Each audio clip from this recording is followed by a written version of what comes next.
National institute of professional learning में आपका स्वागत है। प्रीव्यू ऑप्शन को क्लिक करूंगा। अब देखेंगे यहाँ पे प्रिंट प्रीव्यू ऑप्शन खुल गई है। इसमें यदि लेफ्ट साइड सबसे पहले देखें तो हमारे पास प्रिंट प्रीव्यू के रूप में एक अलग टैब अवेलेबल हो गई है। इस प्रिंट प्रीव्यू टैब में सबसे लेफ्ट साइड की तरफ प्रिंट ऑप्शन अवेलेबल है। यदि मैं प्रिंट पे क्लिक करूं तो वही बॉक्स अवेलेबल हो जाएगा जो हमने थोड़ी देर पहले प्रिंट सेटिंग्स में देखा है। मैं इसको अभी कैंसिल कर देता हूं। फिर से फाइल, प्रिंट प्रीव्यू। मेरे पास अगला जो बॉक्स है पेज सेटअप, जिसकी जानकारी हमने अभी थोड़ी देर पहले ली है, परंतु यहाँ से कुछ ऑप्शन मैं और भी सिलेक्ट कर सकता हूँ। यदि आप ध्यान से देखें तो मेरे पास ये जो इमेज है ये 2 पेजों में दिखाई जा रही है। मैं यहाँ से 1 पेज सिलेक्ट कर सकता हूँ ताकि मुझे सिर्फ एक ही पेज दिखाई दे, और 2 पेजेस सिलेक्ट कर सकता हूँ ताकि मुझे 2 पेजेस में ये इमेज दिखाई दे। क्योंकि इमेज बड़ी है इसलिए दूसरे पेज पे दिखाई जा रही है। अब मैं यहाँ पेज सेटअप को क्लिक करता हूँ। यहाँ से मैं पोर्ट्रेट या लैंडस्केप जिस प्रकार से चाहूँ प्रिंटिंग की सेटिंग कर सकता हूँ। इसे मैं ओके कर देता हूँ। तो देखें इस बार अब लैंडस्केप की तरह दिखाई गई है पिक्चर। फिर से पेज सेटअप पे क्लिक करता हूँ यहाँ से मैं। अब यहाँ से सेंटरिंग का ऑप्शन आप चुनाव कर सकते हैं ताकि आपकी पिक्चर जो है वो बिल्कुल सेंटर में रहे प्रिंटिंग करते समय। इसको समझने से पहले हम लोग स्केलिंग सेट कर लेते हैं। स्केलिंग का अर्थ है आपकी पिक्चर का ओरिजिनल साइज। स्केलिंग का अर्थ आपके पिक्चर के साइज को सेट करने से है प्रिंटिंग के लिए। आपके पास यहाँ पे 100% साइज दिखाया जा रहा है जो ओरिजिनल इमेज का है। यदि यहाँ मैं 50% करके ओके कर देता हूँ तो देखिए इमेज का 50% साइज ही यहाँ पे अवेलेबल हुआ है। थोड़ा सा पार्ट उस पिक्चर का अगली पेज पे चला गया है।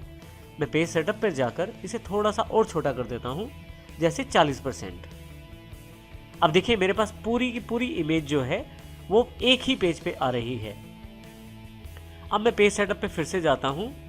अब इस पिक्चर को मैं सेंटर में प्रिंट निकालना चाहता हूं, बिल्कुल सेंटर में लाके पेज के। इसके लिए मैं सेंटरिंग ऑप्शन का चुनाव कर सकता हूं। हॉरिजॉन्टली इसे सेंटर कर सकता हूं और वर्टिकली इसे सेंटर कर सकता हूं, ताकि हॉरिजॉन्टली ये लेफ्ट साइड चली जाए और वर्टिकली ये थोड़ा सा नीचे आ जाए, ताकि ये सेंटर में दिखाई दे पिक्चर। जैसे ही मैं ओके करता हूँ यहाँ पे देखिए मेरी जो पिक्चर आ गई है वो बिल्कुल सेंटर में आ गई है। अब प्रिंट निकालने पर ये जो पेज है उसके बिल्कुल बीचों बीच आएगी मेरी ये जो इमेज है। इस प्रकार आप पेज सेटअप की सेटिंग कर सकते हैं। जूम इन बड़ा करके देखने के लिए इमेज को, और जूम आउट छोटा करके देखने के लिए इमेज को। इसके अतिरिक्त आपके पास क्लोज प्रिंट प्रीव्यू का ऑप्शन है। यदि मैं इसे क्लिक करूँ तो मैं बाहर आ जाता हूँ नॉर्मल पेंट में। यदि फाइल में दोबारा क्लिक करें तो नीचे की तरफ स्कैनर या कैमरा से भी आप पिक्चर को प्राप्त कर सकते हैं। इसके लिए आपके डिवाइस का आपके कंप्यूटर के साथ या लैपटॉप के साथ जुड़ा होना ज़रूरी है। स्कैनर या कैमरे से आप उस इमेज को अपने पेंट में सीधा ला सकते हैं। इसी तरह से आप ईमेल भी सेंड कर सकते हैं इस इमेज को, परंतु इसके लिए आपके पास माइक्रोसॉफ्ट विंडोज़ में आउटलुक की सेटिंग्स होना ज़रूरी है। नीचे वाला option set as desktop background बड़ा इंपॉर्टेंट है। मैं इससे अपने कंप्यूटर के डेस्कटॉप के बैकग्राउंड की सेटिंग कर सकता हूं 3 तरह से: फिल, टाइल और सेंटर। सबसे पहले मैं आपको दिखाना चाहता हूं कि इस वक्त मेरे पास विंडोज़ की स्क्रीन जैसा एक बैकग्राउंड अवेलेबल है डेस्कटॉप पर। फिर से पेंट पे वापस जाता हूं मैं, फाइल पे, सेट डेस्कटॉप बैकग्राउंड पे फिल पे क्लिक कर देता हूं। फिर से वापस देखता हूं मैं, देखिए यहाँ पे पूरा फिल्ड इमेज उसने दिखाई दे दिया है डेस्कटॉप पर और विंडोज़ वाले बैकग्राउंड को बदल दिया है। यदि मैं फिर से फाइल पे वापस आकर सेट एज डेस्कटॉप बैकग्राउंड पे फिर से जाऊं और टाइल पे क्लिक कर दूं तो अब की बार देखिए यहाँ पे टाइल वाइज इमेज दिखाई गई है। और एक और ऑप्शन हमारे पास अवेलेबल है, वो है सेंटर। सेंटर पे क्लिक करते ही जो पिक्चर है मेरे पास वो बिल्कुल सेंटर में करने की कोशिश की गई है इस इमेज को। इस प्रकार आप डेस्कटॉप का बैकग्राउंड सेट कर सकते हैं।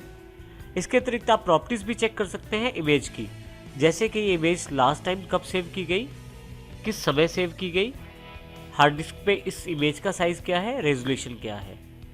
आप चाहें तो जो आपके पास रूलर दिखाई दे रहा है उसकी यूनिट भी आप चेंज करके चेक कर सकते हैं। उसके लिए यूनिट यहाँ बदलना है और आप उन यूनिट्स को यहाँ भी नीचे देख सकते हैं। आप अपनी इमेज को ब्लैक एंड व्हाइट भी देख सकते हैं। इसके लिए ब्लैक एंड व्हाइट पे क्लिक करें और ओके कर दें।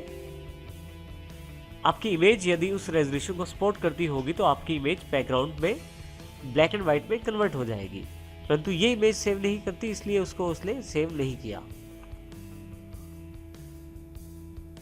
इसी तरह से नीचे पेंट के बारे में जानकारी है, जिसमें विंडोज 10 के द्वारा जो माइक्रोसॉफ्ट पेंट ऐप दिया गया है उससे रिलेटेड इन्फॉर्मेशन आपके पास यहाँ पे अवेलेबल है। मैं इसे ओके कर देता हूँ। और एग्जिट जो पेंट की सबसे लास्ट कमांड है, यदि मैं इसे क्लिक करूँ तो मैं पेंट से बाहर आ जाऊँगा।